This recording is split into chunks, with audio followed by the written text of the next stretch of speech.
Dear respected Thai and my beloved friends, thank you for joining me in today's session.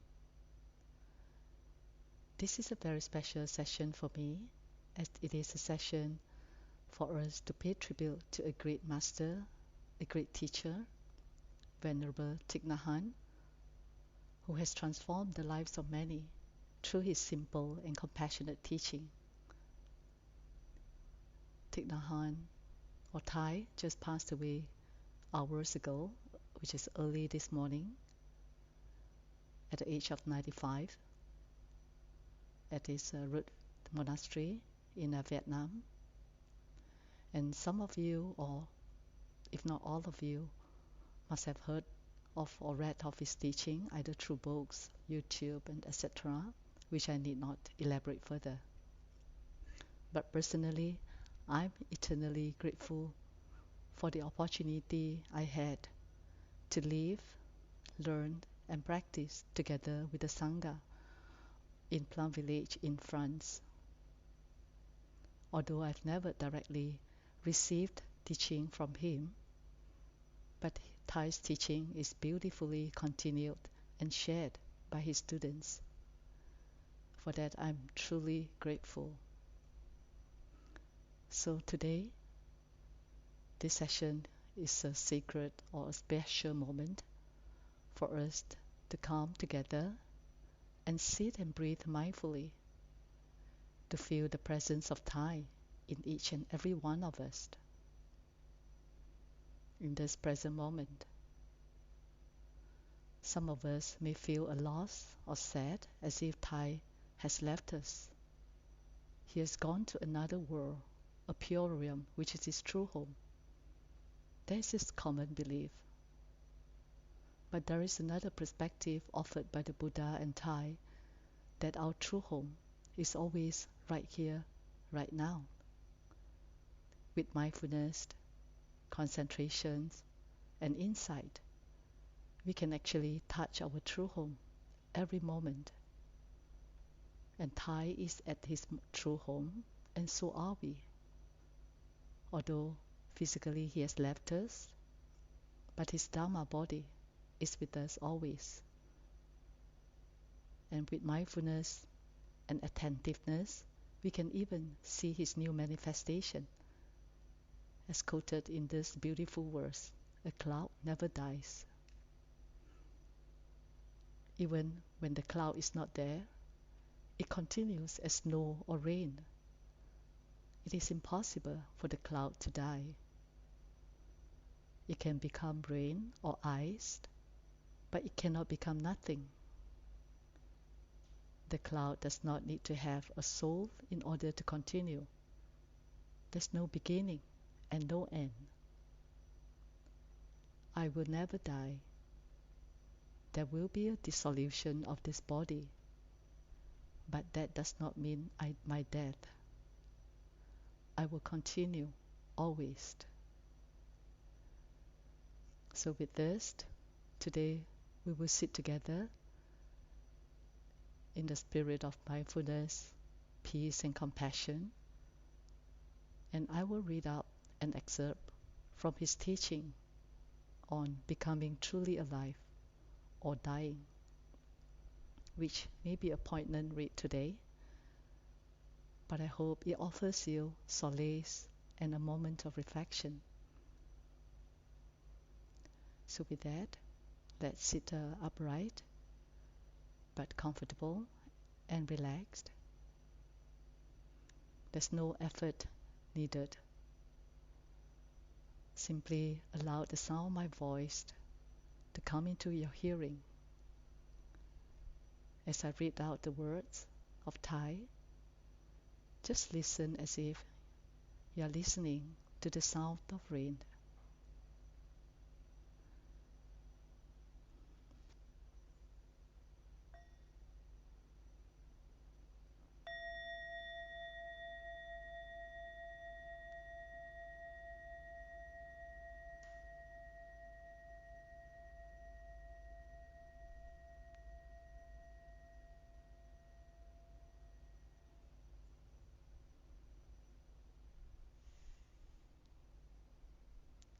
becoming truly alive. What would you do if your doctor told you that you only had 3 months to live? Would you waste the time bemoaning your fate? Would you give yourself over to pain and despair? Or would you resolve to live each moment of those 3 months in a deep way? If you do that, 3 months of life is a lot. Some 20 years ago, a young man came to me and told me exactly this, that he had only 3 months to live. I asked him to sit down with me and have a cup of tea. My friend, I said to him, you must drink this tea in such a way that life is possible. We must live this moment we have together in a deep way. One day is a lot. A picnic lasts only half a day. But you can live it fully with a lot of happiness. So why not 3 months? Your life is a kind of picnic, and you should arrange it intelligently. Someone I knew once said to his Buddhist teacher, Master, I would like to go on a picnic with you. The teacher was very busy, so he replied, Sure, we'll go on a picnic one of these days. Time went by, and 5 years later, they still hadn't had the picnic. One day, the master and the disciple were on some business together, and they found themselves caught in the traffic jam. There were so many people in the street that the master asked the disciple, What are all these people doing? The disciple saw that it was a funeral procession. He turned to the master and said, They are having a picnic. Don't wait to start living. Live now. Your life should be real in this very moment. If you live like that, 3 months is a lot. You can live every moment of every day deeply, in touch with the wonders of life. Then you will learn to live and at the same time learn to die. A person who does not know how to die does not know how to live,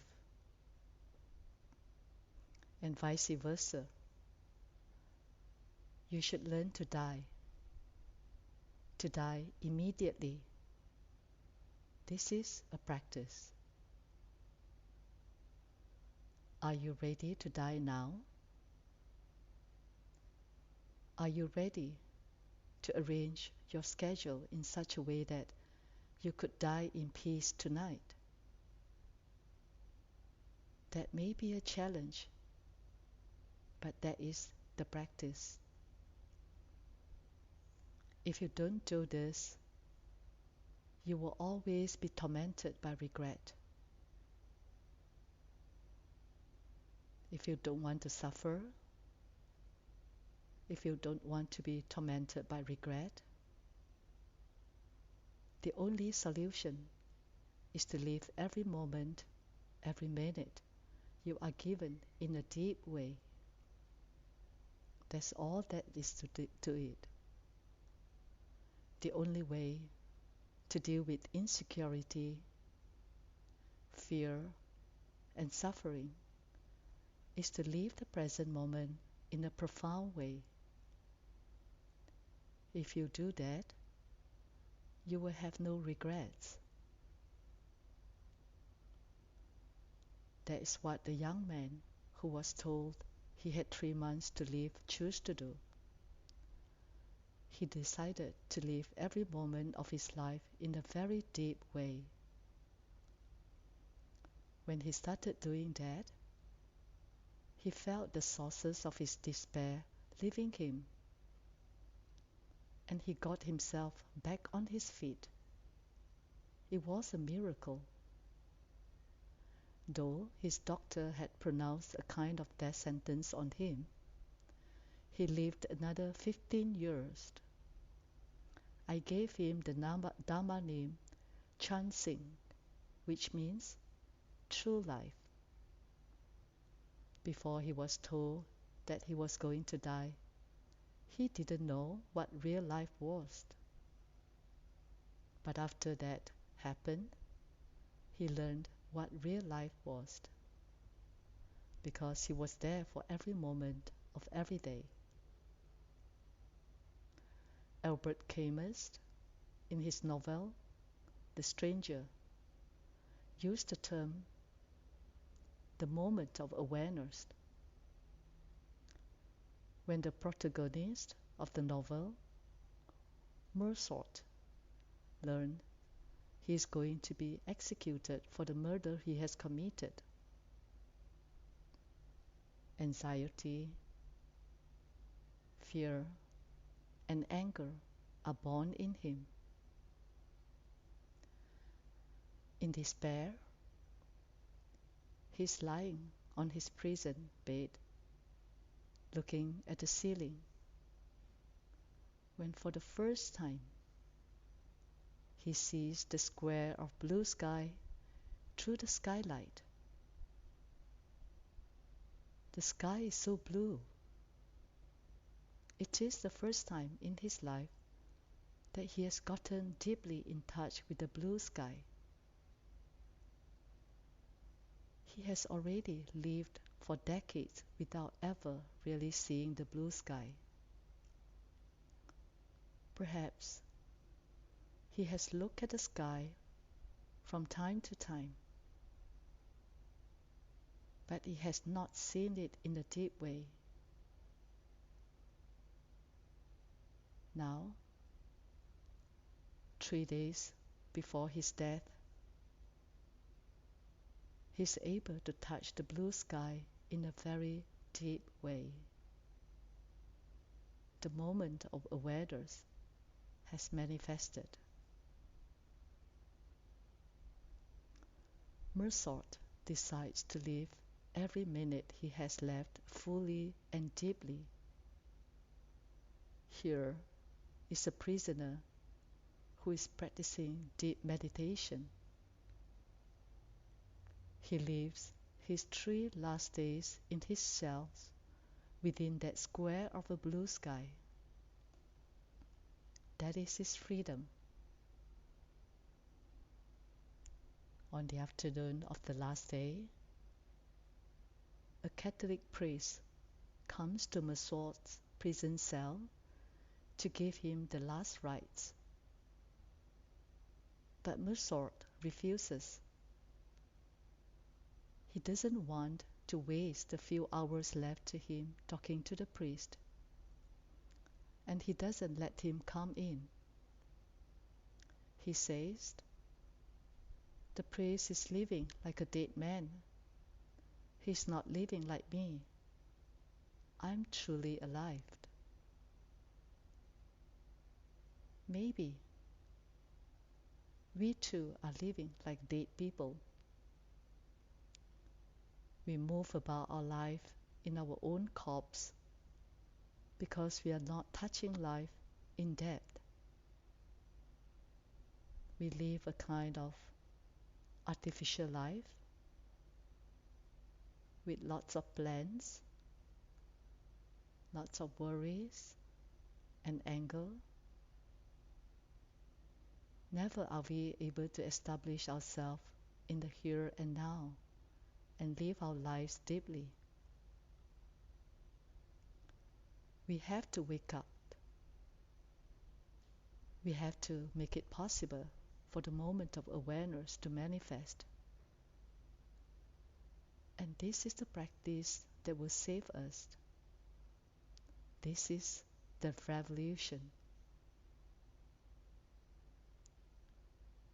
Has the most wonderful moment of your life already happened?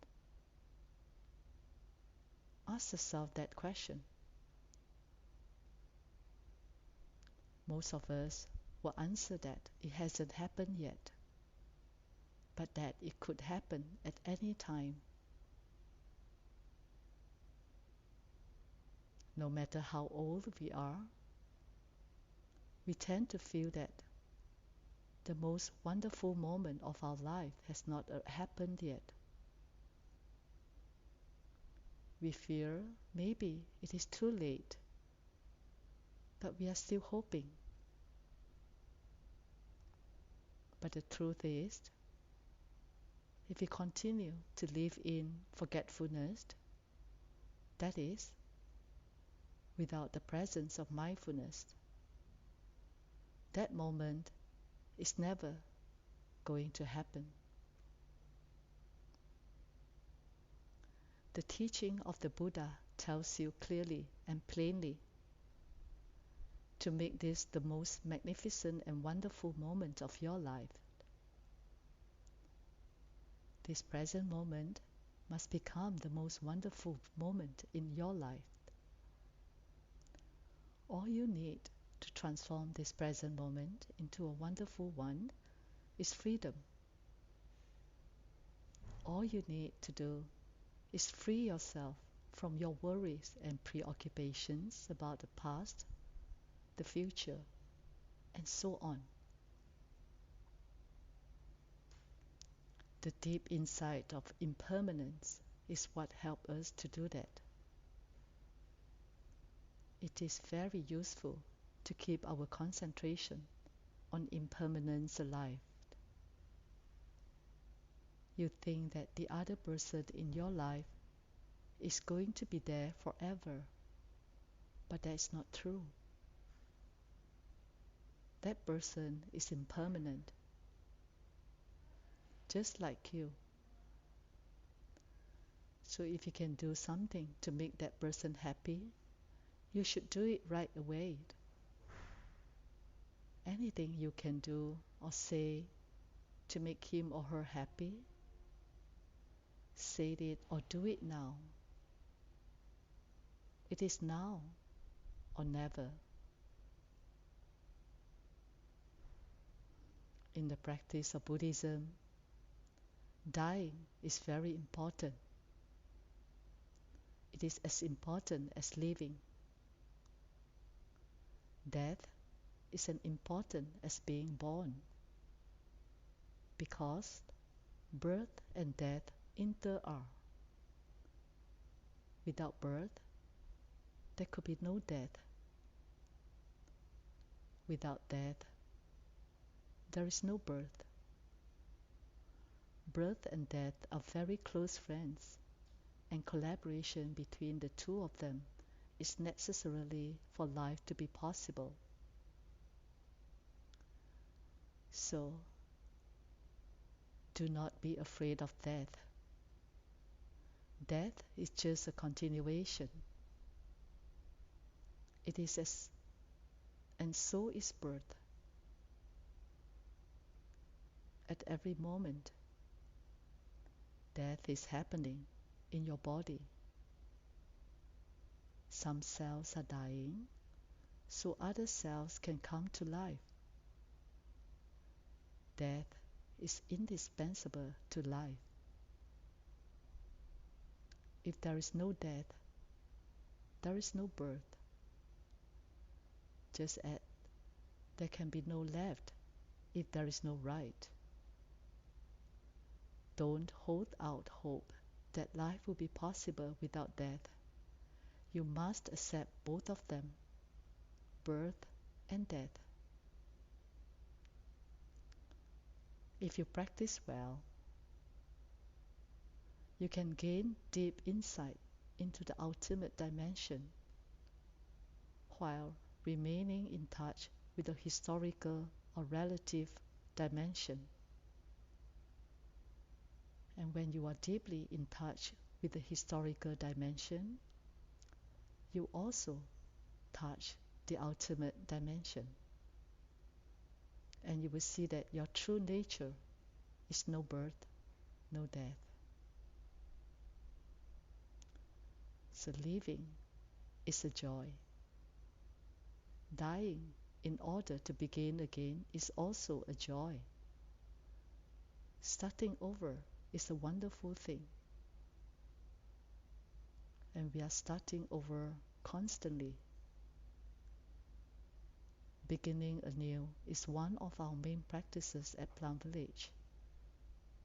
And we must die every day in order to renew ourselves, in order to make a fresh start. Learning to die is a very profound practice.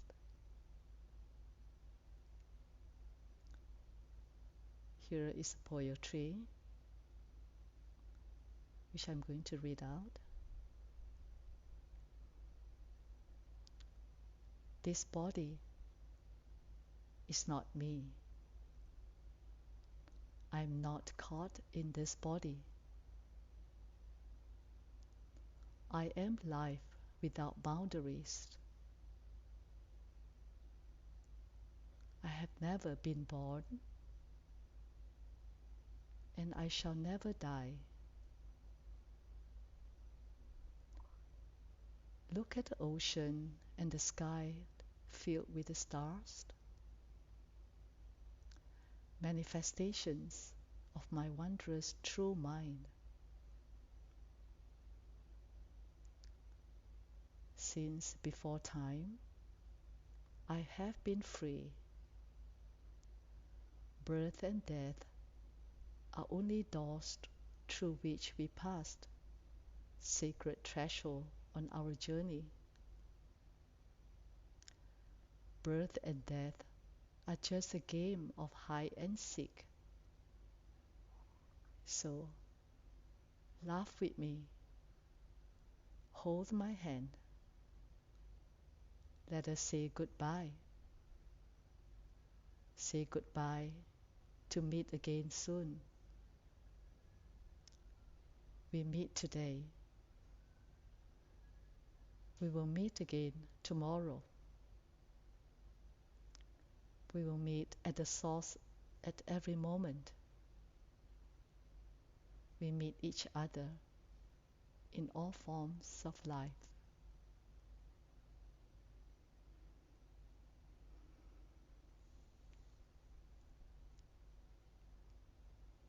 So let's take a moment. Perhaps you would like to gently close your eyes.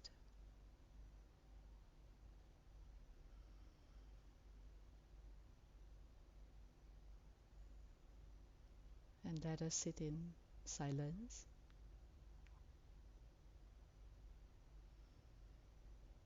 And to allow the words that I've just read to sink into you deeply.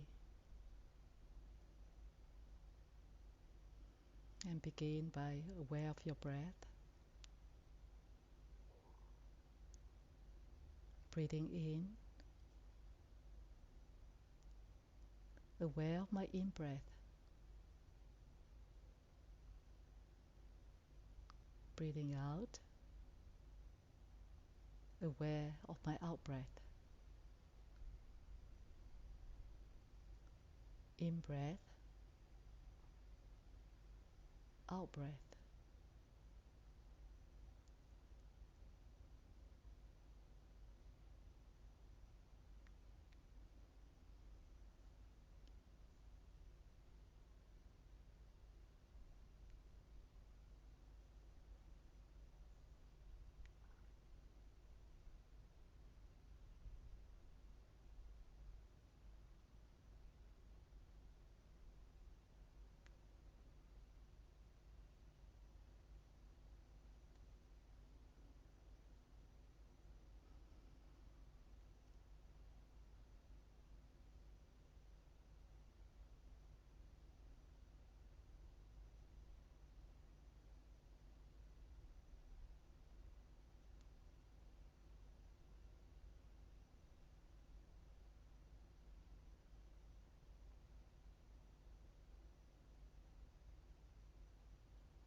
Breathing in,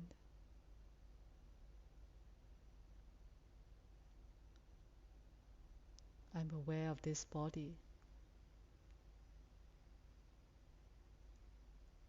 Breathing out, I smile to this body.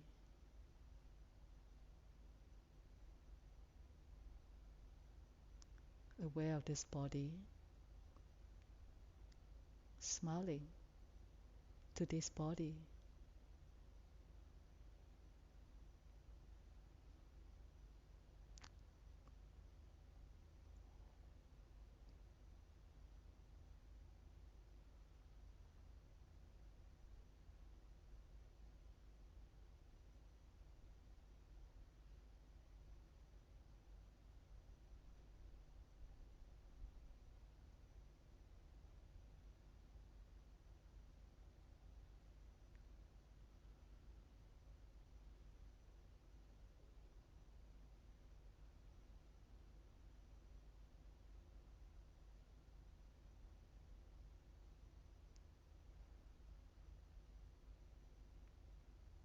And breathing in,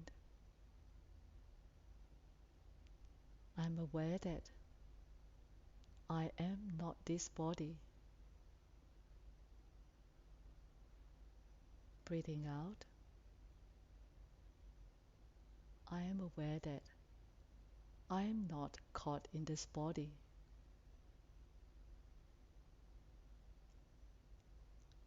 Aware that I am not this body, and I'm not caught in this body.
And breathing in, I'm also aware that Thai is not his body. And breathing out, I'm aware that Thai too is not caught in his body. Thai is not his body, and Thai is not caught in this body.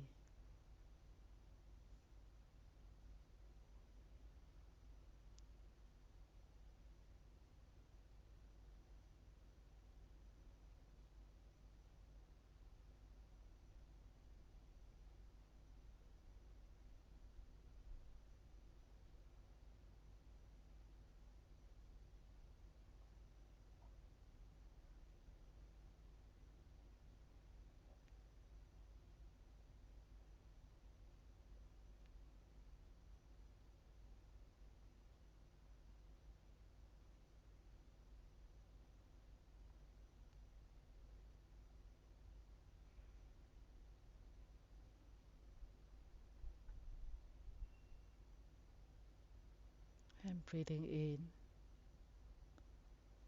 I'm aware that me, I am life without limits. And breathing out, aware that I have never been born and never die.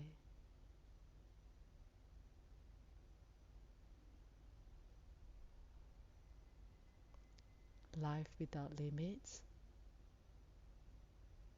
never been born and never die.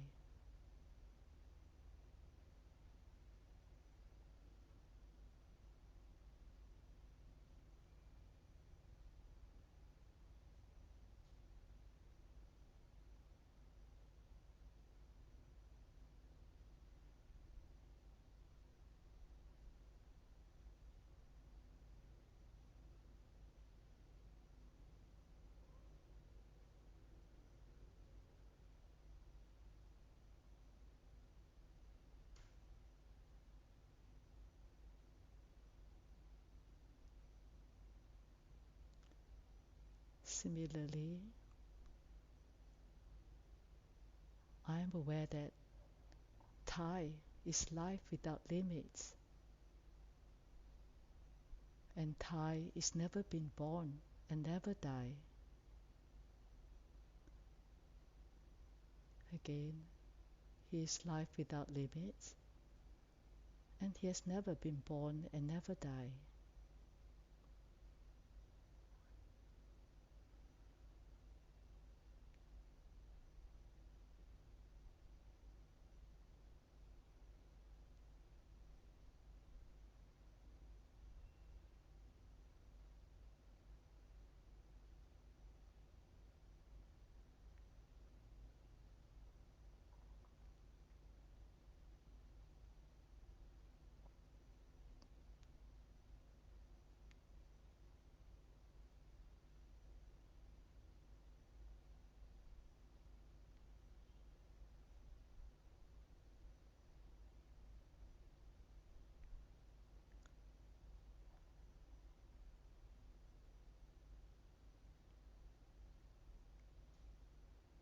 Breathing in,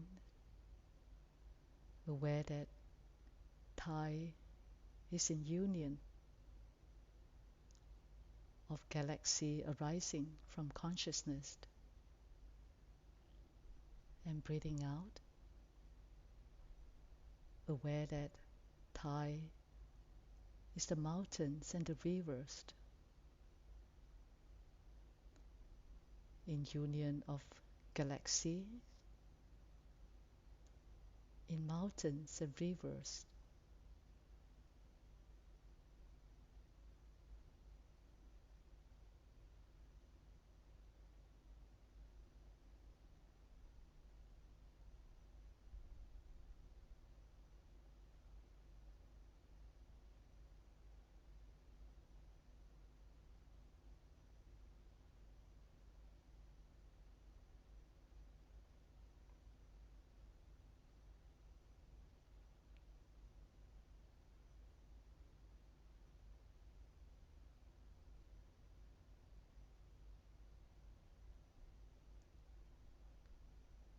Breathing in, I smile to Thai. Breathing out, I sit for Thai. Smiling to Thai, sitting for Thai.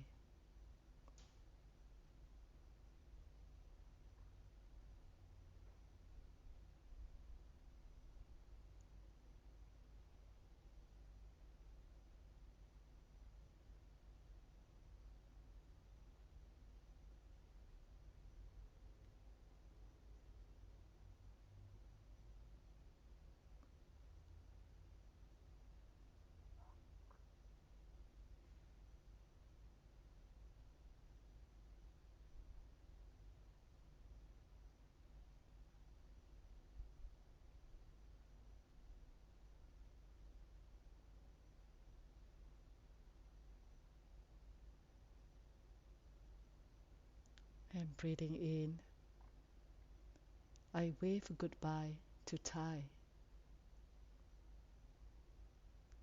Breathing out, I meet Thai in every moment in daily life. Waving goodbye, meeting Thai in every moment of daily life.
Thank you for practicing together, and maybe dedicate whatever merits that arise from this practice to Thầy. Thank you all. Namaste.